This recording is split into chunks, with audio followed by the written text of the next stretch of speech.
Tacloban, a town left completely flattened. All storms ever seen on this planet. Super Typhoon Haiyan last hour, the storm. Misulang nabura sa mapa ang buong barangay. Mga kalsadang nagmisulang dagat sa lagpas taong baha.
Good evening, Philippines and the rest of the world. Today is October 2, 2020.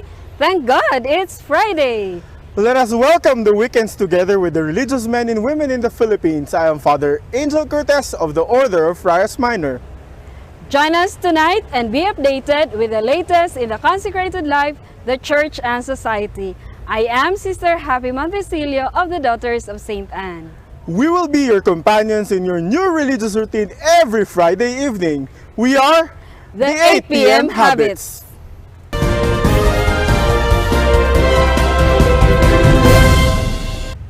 Isa na namang special episode ang handog namin sa inyo ngayon while we continue our celebration of the season of creation. That's right. And we are here now in the ECOBRIC Park of the PDDM or the Divine Master Convent ng mga kapatid natin na Pious Disciples of the Divine Master. Tama ka dyan, Sister Happy. Ang episode natin tonight, although umaga po kami nag-shoot ngayon, ay very practical dahil sasamahan tayo mamaya ng mga PDDM sisters at tuturuan tayo ng ilang mga ecological practices nila sa kanilang mga community. Pero bago yan, we have a special edition of the Religious Reports where we will see an exciting new partnership na sinimula na ng AMRSP recently. Para malaman ninyo ang ibig kong sabihin, let's watch this video. Forgive us for our shortcomings and cleanse our hearts as we learn and live your words and example. Father, bless our endeavors, especially today's meeting. May you guide us in our discussions and may you enlighten our minds in every decision that we make. Give us your grace that we may effectively do our parts for your greater glory. All this we ask in Jesus' name, amen.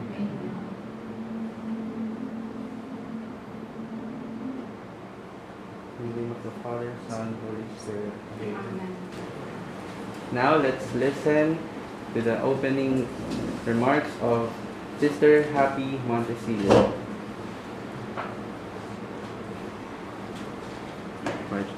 Sister. Okay, so welcome to our guests.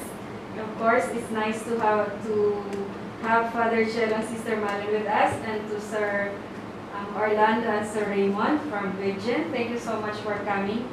So actually, also welcome to our guests, our viewers, and this is a nice opportunity for us in this season of creation that we ritualize something of our commitment as consecrated persons, our commitment to God's creation, our commitment to a clean environment, our commitment to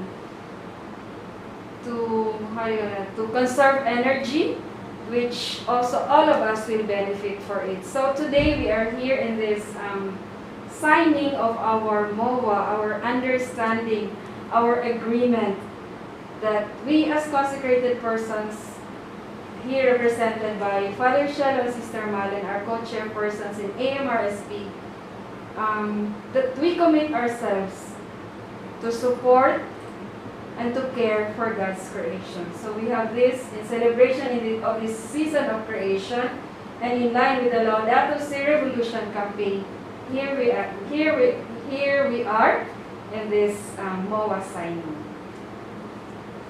Welcome.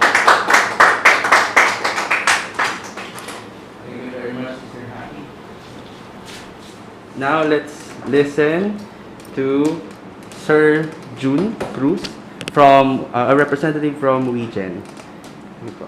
We are very honored and humbled to be in this event this afternoon, and we thank in advance Father Chelo, Sister Malin, and on behalf of WeGen, we thank the whole AMRSP in joining us in this partnership. We know that the Holy Father has asked all of us in this current climate emergency to work together.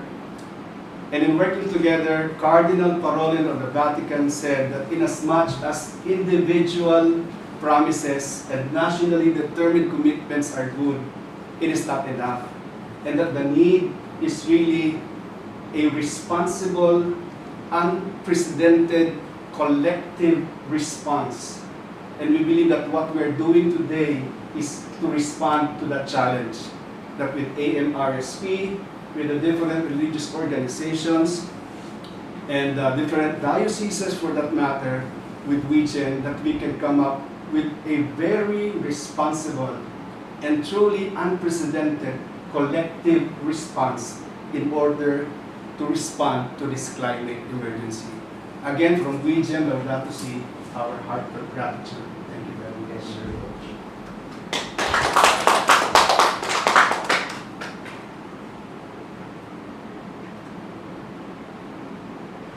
Thank you so much, Sir June. Now let's hear from AMRSP, Father Shelo Almazan. Good afternoon to everyone. I am so thankful for the region, especially you who are here now to facilitate our signing of Memorandum of Agreement. This will really be a big help to our Mother Earth and also to concretize the challenges raised to us in the Laudato Si revolution. So this is a technology that comes from Germany, and we trust that all will be okay, and it will help us economize our finances and lessen the carbon footprints by harvesting the solar energy, and also to contribute also to energize the Philippines without so much pollution. So we thank our brothers, sisters, and all those technicians that for offering us also terms that we can afford to sign. No? There are 3 terms, and I appreciate very much that this can be done even if they don't have cash out. We have no money, so we usually chose the no cash out because as of now, in this time of COVID, it's very hard to give out some more money. You know? So thank you very much for this company, for this region, for offering us to facilitate our response to the Laudato Si of Pope Francis. So sister cannot talk because he cannot really say something. He's old, so he's dumbfounded because of this technology. Okay. Okay. Thank you very much. Maybe we can also hear from Sir Fernando Alvarez. Thank you very much for inviting us here to be part of this, at least as far as I'm concerned, not just a celebratory ritual, but something historic for me personally. As I was walking in, and then I first met Father Shelo, I was telling him that in my very earlier days, I am an ex-seminarian, June is an ex-seminarian. My first serious calling while I was in the minor seminary, as I was towards graduating from high school, was a calling towards the Franciscans. So I have always held it very close to my heart, the spirituality that has always been at the forefront towards ecology. So these moments for me are like full circle. It draws me back to not just profession, not just work as a profession, but more like a calling back to ministry. So thank you so much for the opportunity to be partners with the AMRSP in moving forward towards the bigger frontiers of advocacy such as ecology, sustainability, and green energy. We are very glad to be partners with you, through which we really hope that we can spread more and invite more people, form a community around sustainable development, and part of which would be clean energy. Maraming salamat. Thank you very much. Thank you very much. Now, let us proceed with the climax of this event, the MOA signing form.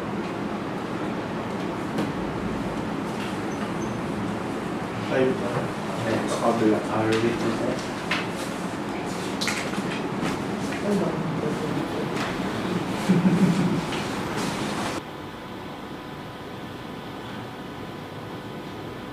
Full.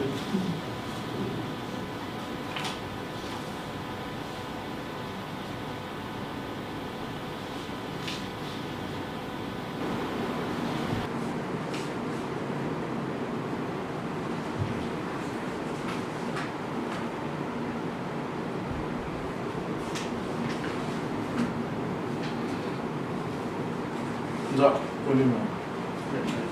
Okay. Sa gitna galing.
proceed for your talk.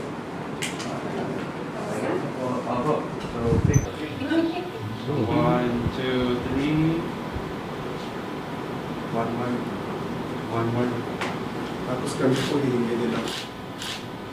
Meron po kaming sign, hihingi na kami ng sign sa region po na So, 5 seconds to stand. Ready? 2, 3, 4, 5. Now, picture. Ready? 1, 2.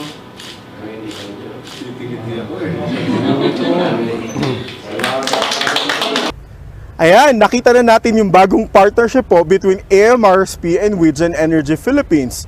Sana marami pang mga kasama natin sa Consecrated Life ang ma-entice na mag-switch sa renewable and clean energy resources. And up next, we will finally meet our host congregation this week, the PDDM Sisters. And they will teach us about ECOBRICKING and BOKASHI Composting. All that and more when we return here in your new religious routine every Friday evening. We are the 8 p.m. Habits.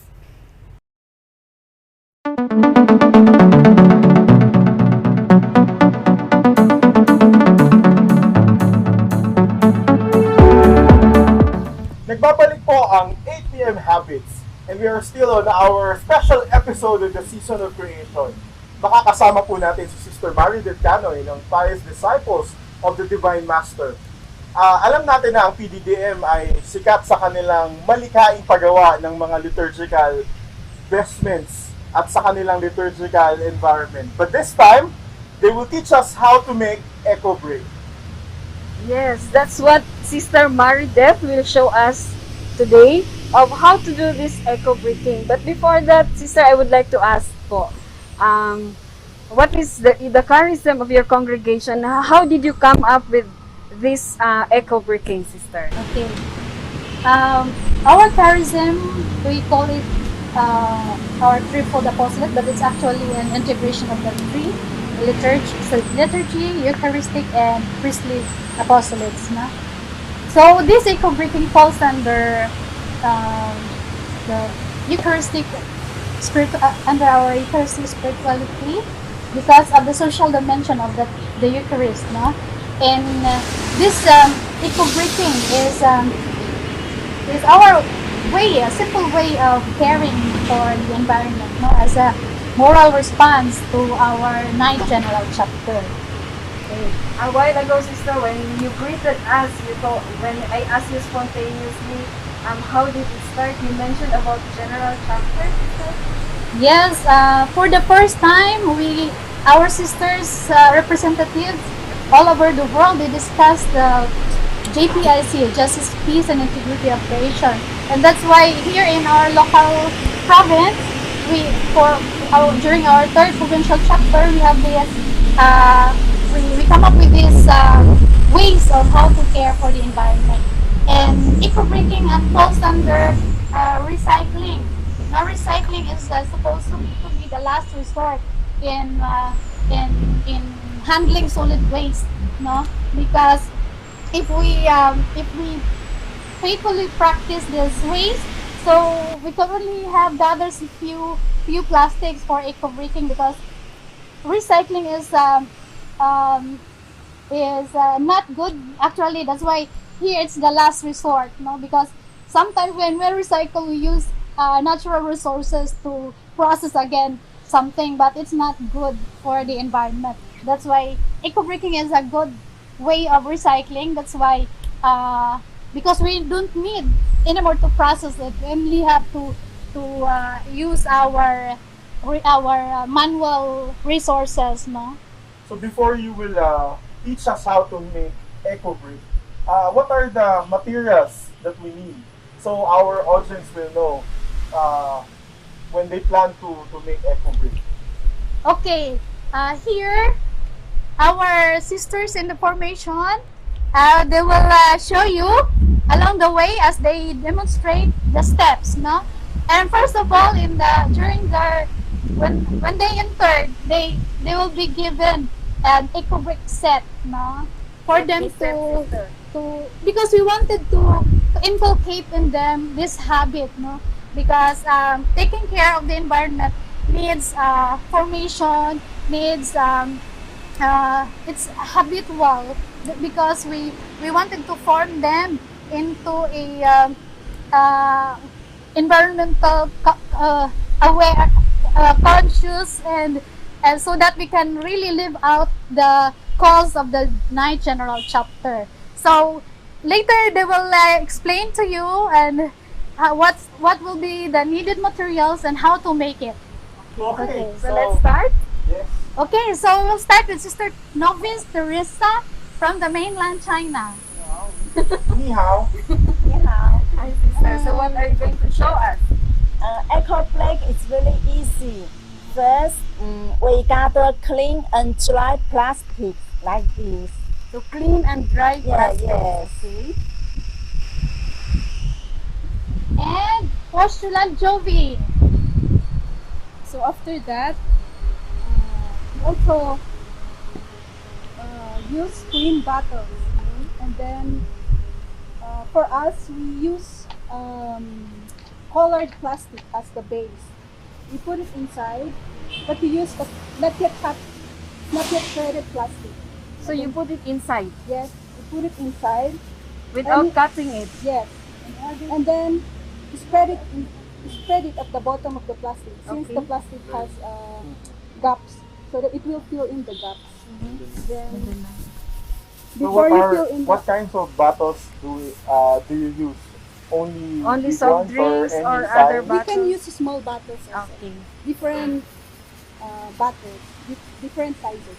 Yeah, And especially then, those who like to drink soft drinks, then we don't just throw these bottles, but really it can be used for the ECOBRICKs. Yes, it's and if you look at this, I put different colors at the bottom, and it will add So there is the colorful. white, green, and Yes. red. You can use also liturgical colors if you like. Wow, liturgical So color they apply also. their liturgical creativity. Yes. in making So ECOBRICK. sister, actually like this one, we can also take this out and put inside, right? Yes, sister. You can put it inside to add color. To add color, okay.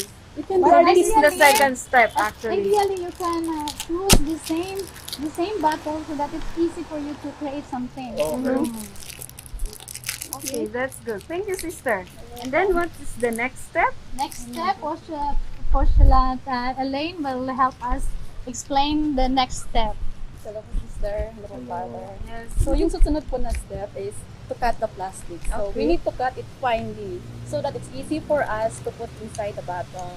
Okay. Ito po. I cut like this kasi especially pag malaki yung plastic. Para mas madali, kailangan natin i-cut ito para mas mabilis din yung cutting natin. Okay. Parang nagtatahi naman siya sa ball. Yes. Ito po siya. Mas mabilis kasi siya. Pag-ipasok. Wow, they are so refined. Yeah. And actually when they are refined also, they, the aesthetic. But it's not nice. Yeah, they are nice, sister. Alam, pagtatahi lang po kailangan very fine. Yes. Para maganda yung result. Yes po. And next. So this is the third step. Okay. And then the next step, sister? Will be discussed to us by postulant Joyce. So, sister and father, it's not enough to fill in the bottle. No? So, you need to make it sure that it's compact, it is put tightly.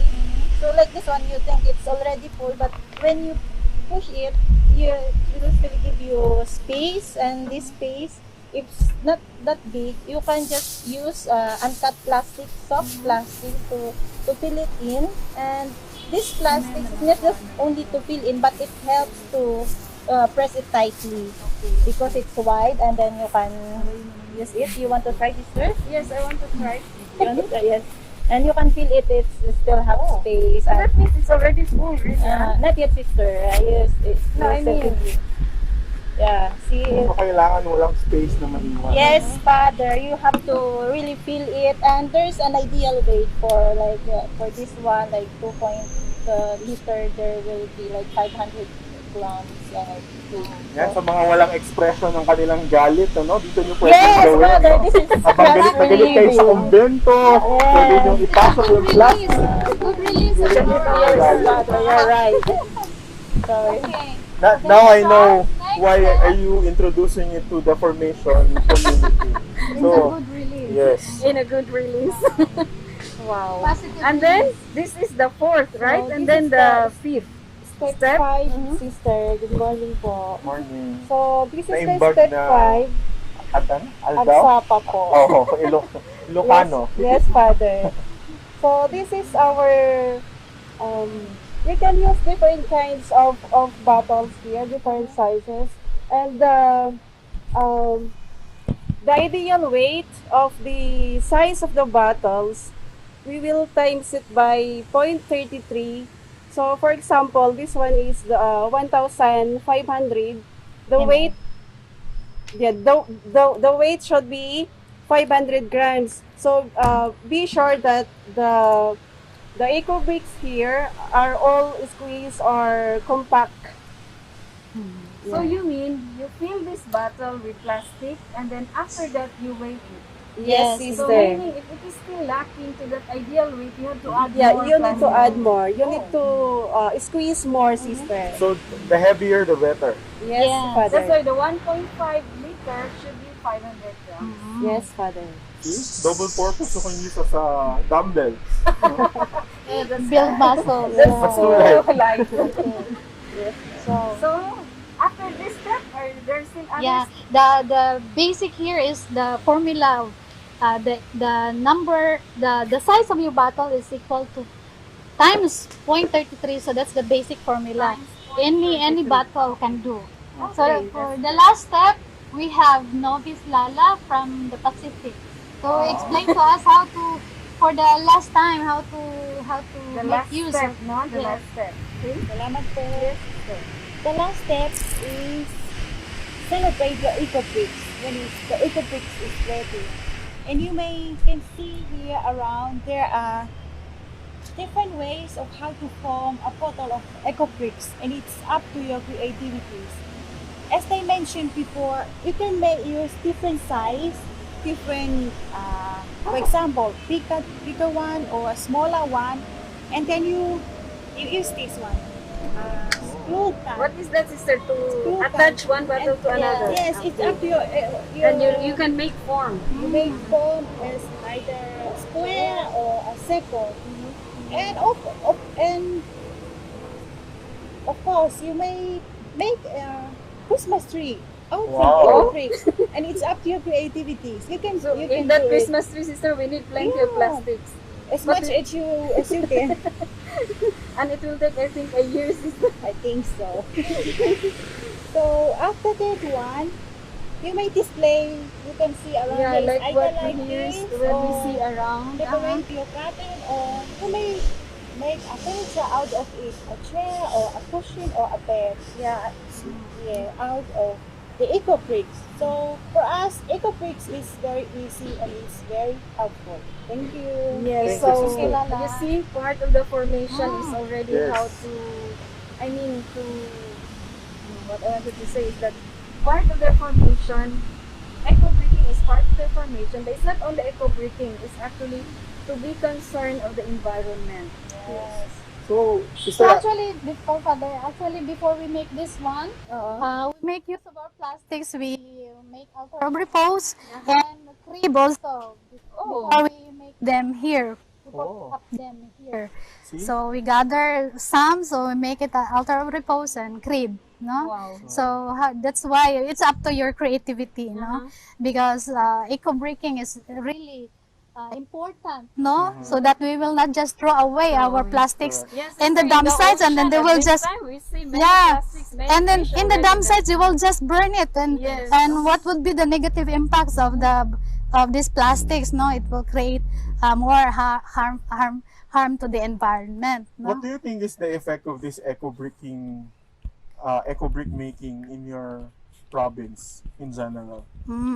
First of all, this is formative, no? This is formative. It will this creates habit, no? And this is when we create or practice, if it's habitual, then it will be one will grow in virtues, no, and then this would this if we grow in virtue, then we can um, attain sustainability of the environment, no, and for the future generation. Are there challenges or trials when Yes, you yes. started to make introduce this ministry to the province? Challenges is not the exemption, Father. No, we all have, no, and times will come that we will be discouraged, no, because this is a provincial or even congregational kind of way of how to handle our waste. But sometimes because of the other sisters were very busy, so we cannot do our personal responsibility on how, yeah. So but that's why it's how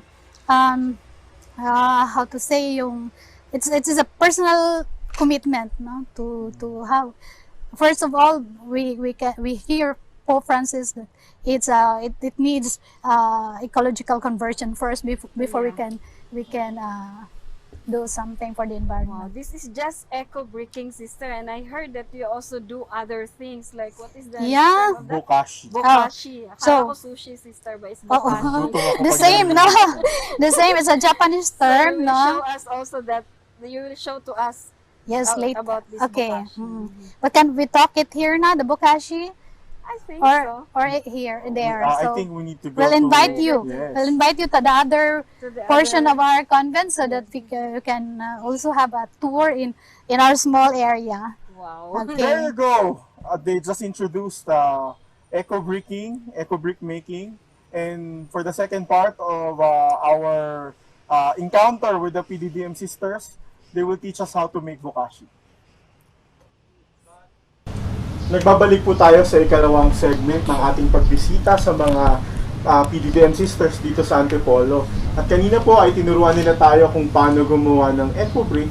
Ngayon naman po ay ituturo ni Sister Meredith kung ano ang bokashi at paano yung proseso ng paggawa nito. At para saan ang bokashi? Okay. Yes, sister. So, ang bokashi ay isang Japanese term na para mapadali natin ang decomposition ng ating solid waste, lalong-lalo ng food scrap. Gagamit tayo ng pail na may rubber. Dahil ang bokashi ay tinatawag na anaerobic, no? Dalawang klase ang how to decompose solid waste, no? Lalo na food scrap. One is anaerobic, meaning you deprive them of oxygen so that the process of decomposition will be easy. So the natural cycle may be six months, but if we use bokashi composting, it will take us 2 months to decompose the food inside, and then it will be used in our garden. So bokashi is a fertilizer, parang ganun, sister? Yes, for our garden, no? Okay. So it's we have juice, and then it's also good for pangdilig, and then also for as foliar fertilizers. But first we have to have a bokashi bran. Bokashi bran is a powder form. It's made of dara and dried copra, and then mix it with sugar or molasses, and then dry it so that it will not. Kayo rin ang gumagawa niyan, sister? Yes, and then actually you can research it how to make bokashi bran, because this is one element because this is a starter culture, your starter culture, because you are putting microorganisms into your waste inside. Now, and aside from the bokashi bran, we also have to have a beneficial microorganism. It's in a liquid form. So this is made of ubod ng saging, and then we put it, we culture it for 14 days, and then we have to put them it's in equal proportion. For example, you have 10 kilos of your ubod ng saging, and then 10 kilos of your molasses also. 10 liters, and then you leave it, and after 14 days you can harvest it, and then squeeze the residue, and then the liquid form. You have now that beneficial microorganisms, and millions of microorganisms are in there in your BMO. And so it's a mother now. Para kang you make a yogurt, it's a mother culture. So because it's hard to ferment and then the process, so we have to extend it, no? So your what do you employ to your bokashi pail is the extended form, no? So because the mother, you have to prolong it, no? So this one is extended already. So if you have 1 liter of unchlorinated water, you have to have unchlorinated water so that your microorganisms will not die, no? So the unchlorinated water is okay if you get it from your faucet, and then leave it for a day so that the chlorine will just expose. It can be also a rainwater system. Yes, can be the rainwater. So now if you have the unchlorinated water, you can put now your mother culture, the BMO, no? Some others call it indigenous microorganism culture, no? Parang IMO. But here we call it beneficial microorganisms.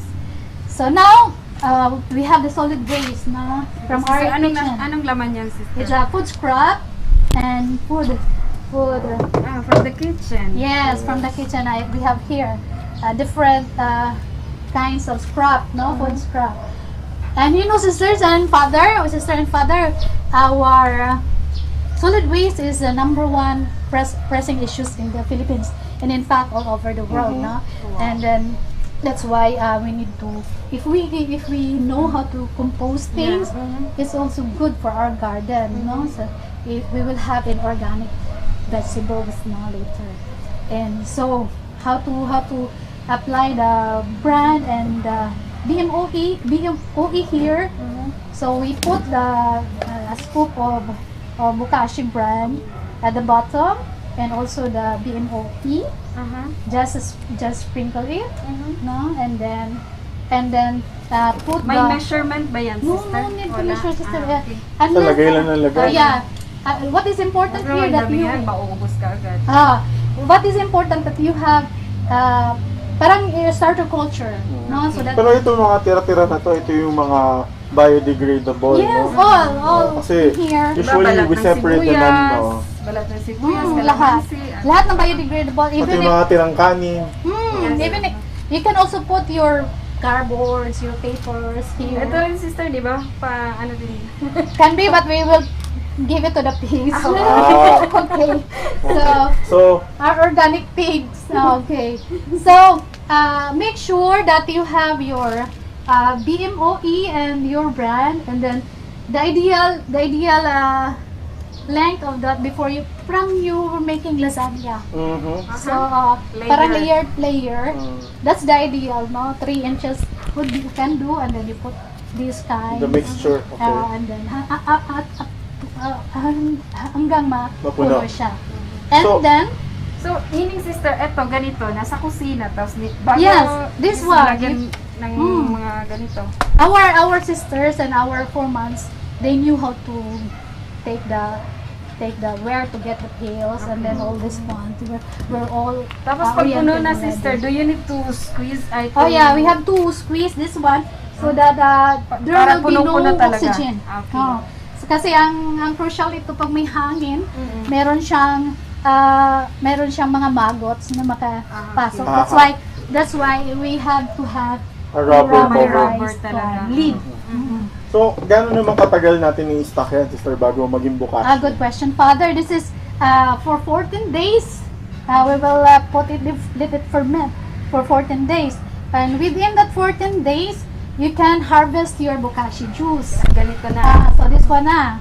Bokashi juice, and then that's why it has a faucet here, no, so that it will have, you can just harvest your bokashi juice.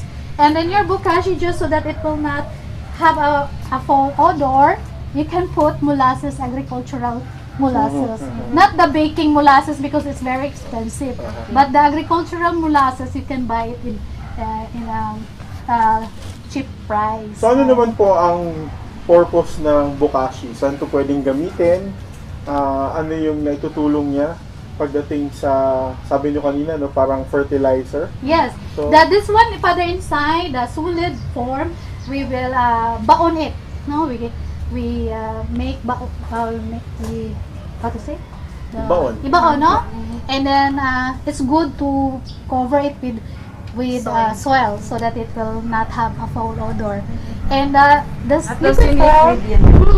and then you can harvest it ideally for minimum 2 months, no? And or you can plant directly to where you place the bokashi, and then bokashi scrap na, and then so this bokashi juice is also good for your dilig. And also for your fulya. Really fertilizers. Fertilizer. And it makes the Pero soil organic so talaga. Organic. And also you have to ferment this because this is acid. So if you will put it directly to your plant, your plants will die. So you have to. You mix it with water again? No. Yes, unchlorinated water, and then dilute it with unchlorinated water. And I have also put some molasses, so that the molasses will be the food of your bacteria inside. So you can have a very beautiful flowers and healthy vegetables. And then it's also good for your for the foliar, for the leaves of the flowers or vegetables. Na-realize ko lang, sister, parang ang haba ng proseso, but really when it is already part of the formation and part of the daily routine, parang simple lang. Yeah, it's easy. It's easy to make if we are conscious of how to take care of the environment. Ayun. So sa dami mong tinuro sa amin ngayon, no, sister, tingin mo ano ang challenge nito o anong kahulugan nito sa buhay natin bilang mga religious, and any challenge to our audience watching, no? Hindi lang mga religious ang nanonood, kundi kahit yung mga lay partners natin, and even other communities na hindi naman walang kaugnayan sa simbahan, but they are really into ecological awareness and responding to the call of Laudato Si. So baka po meron kayong gustong sabihin or challenge. Okay. So the vicious cycle of this solid waste problem will continue, because there is no social transformation, especially in what the local governments are doing, no? The collection and disposal of garbage without segregating at source. So it does not help in attaining a clean and sustainable environment. So that's why we, as especially Catholics, we are stewards of God's creation. No, and we were challenged to work for it, no.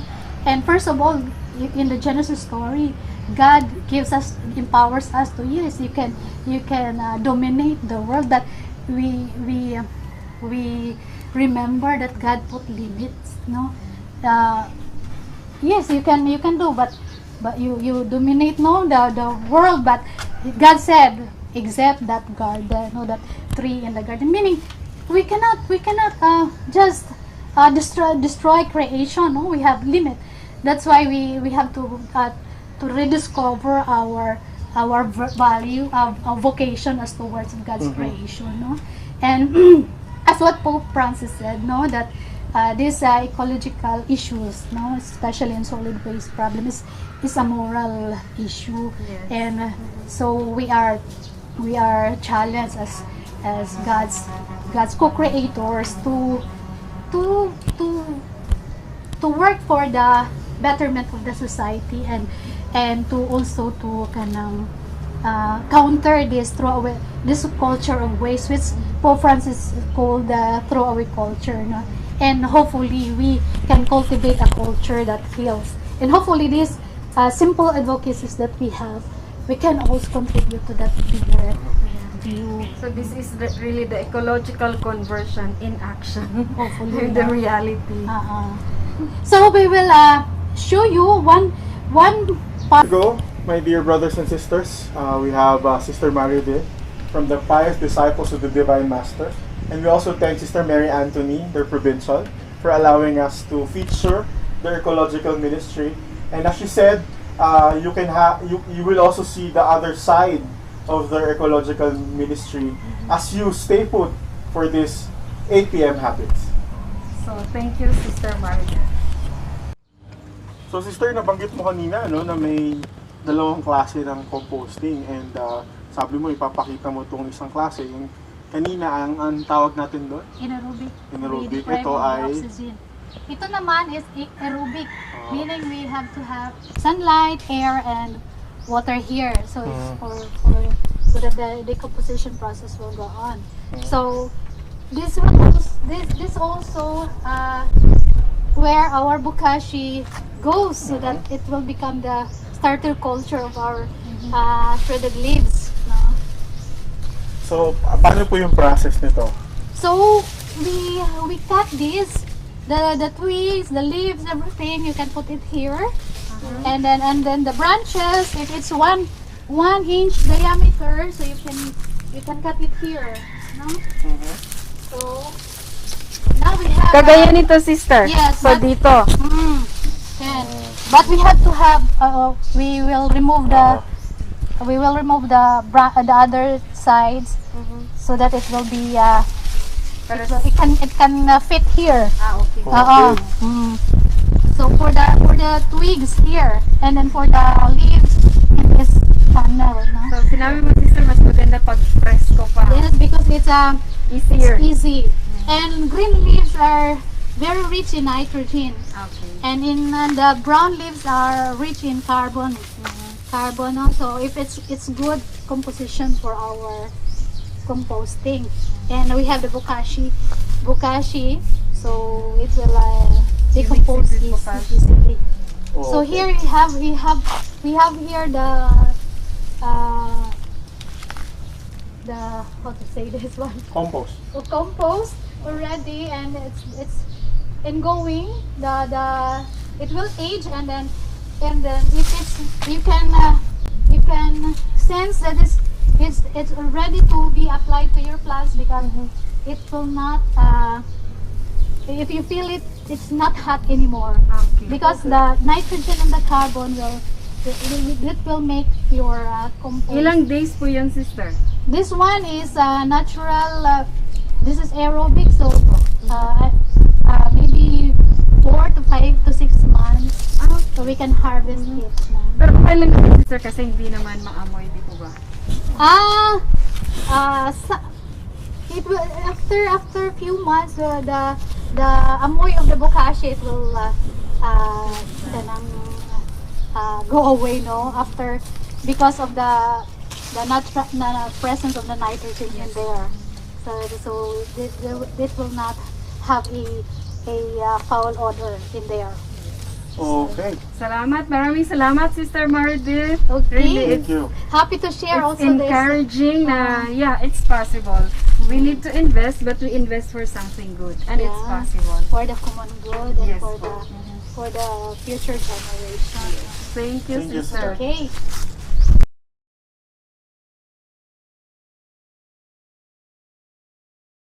Nagdaan na naman ang ating isang episode ng The 8 PM Habit, Sister Happy. At next week, abangan po ninyo ang pagpapatuloy ng ating 6-week special para sa Season of Creation. Actually, excited talaga ako kanina when we came here sa PDDM. Sige, of course, knowing that the sisters will show us how to do the eco bricks, at the same time this bokashi composting. Parang I found it after that Sister Meredith showed us the process, parang na-realize ko, yeah, we need to invest, pero we invest for something good. And parang nakikita ko rin yung proseso ng ecological conversion, and it's real and it's possible. Ako, simple lang ang realization ko. Iba talaga kapag actual at hindi teorya. Yes, Kaya sa mga religious na nanonood ngayong gabi, ito po ay isang example lamang para ma-enhance natin ang ating mga ecological ministries. Yes. So, ano pa bang aabangan nila next week, no? Abangan nila yung tandem natin ng Jesuit Communication, With the Office of Promotion for the New Evangelization, at syempre ang AMRSP, ang isang konserto na... Ano yan? Basta yun na po yun. Abangan nyo po sa susunod na episode. Huni ng Sangnilikha. Huni ng Sangnilikha, yan. And join us again as we bring to you the latest from the Consecrated Life, the Church and Society. I am Sister Happy Montecillo of the Daughters of St. Anne. And again, mula po dito sa Divine Master Convent sa Antipolo City, I am Father Angel Cortez from the Order of Friars Minor. We have been your companions in your new religious routine every Friday evening. We are the 8 p.m. Habits.